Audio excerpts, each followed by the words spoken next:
Welcome to Dave's Quick Licks.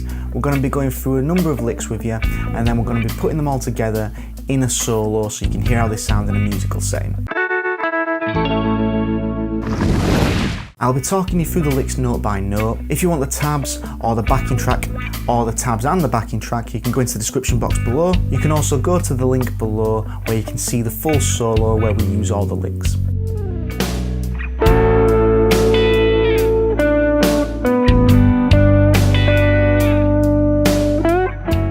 Lick 5. So lick 5 is another bending lick.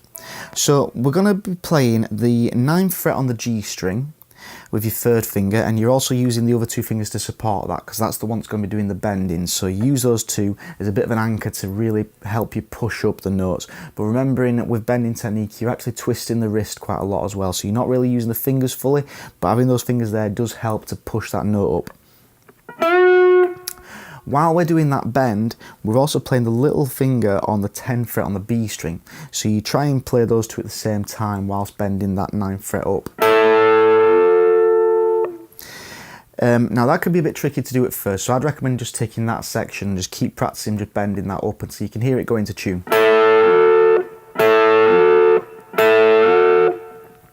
Now with this lick, what we're going to be doing is we play that and then we bend up, we release the bend it up again, release the bend again, and then bend it back up. So it's going to go up, down, up, down, up. Like that.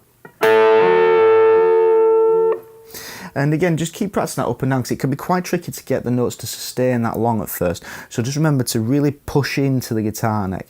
Sometimes you'll find that when people play these kind of bends, they'll accidentally, without even realising, release the finger that's doing the bending a little bit, and that just makes the note cut out. So you want to make sure you're still pressing into the fretboard. So after that, we now play the 7th fret on the G string. And then we roll the finger, so then we're now playing the 7th fret on the D string. So it goes from that note to that note. So you can kind of use a bit of a roll technique with this, because you don't really want them both playing at the same time. I mean, that has a good effect, so if you want to use that you can do, but you want to just get that idea of just rolling the finger over. So we'll try putting those together. Now once you've got that, we now play the 9th fret on the D string, and then to finish with, we basically play the 7th fret on the G string. We'll play that twice.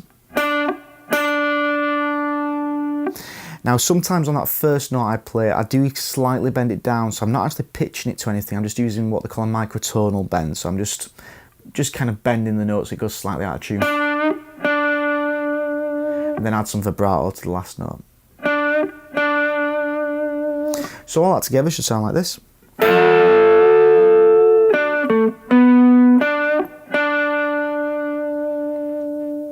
And just remember, you don't have to do that little microtonal bend.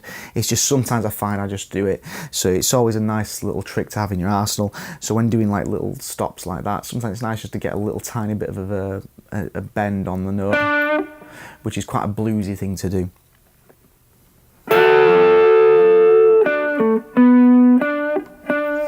So I'll just play that lick one more time for you so you can hear it without the backing track.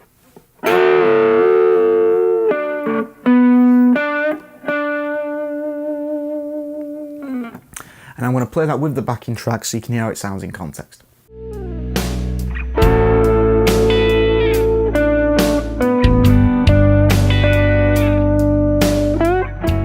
Thanks very much for watching this week's video. I hope you have fun learning this lick. Remember, you can watch the full solo if you go to the link in the description box below. You can also find the tabs for the full solo which contain all the licks. You'll also find the backing tracks so you can practice these licks, adapt the licks to make them your own, or just make up your own licks with. So if you enjoyed the lick, please give this video a quick thumbs up, and please subscribe to the channel so you can keep up to date with all the videos as I upload them, and we'll see you next time.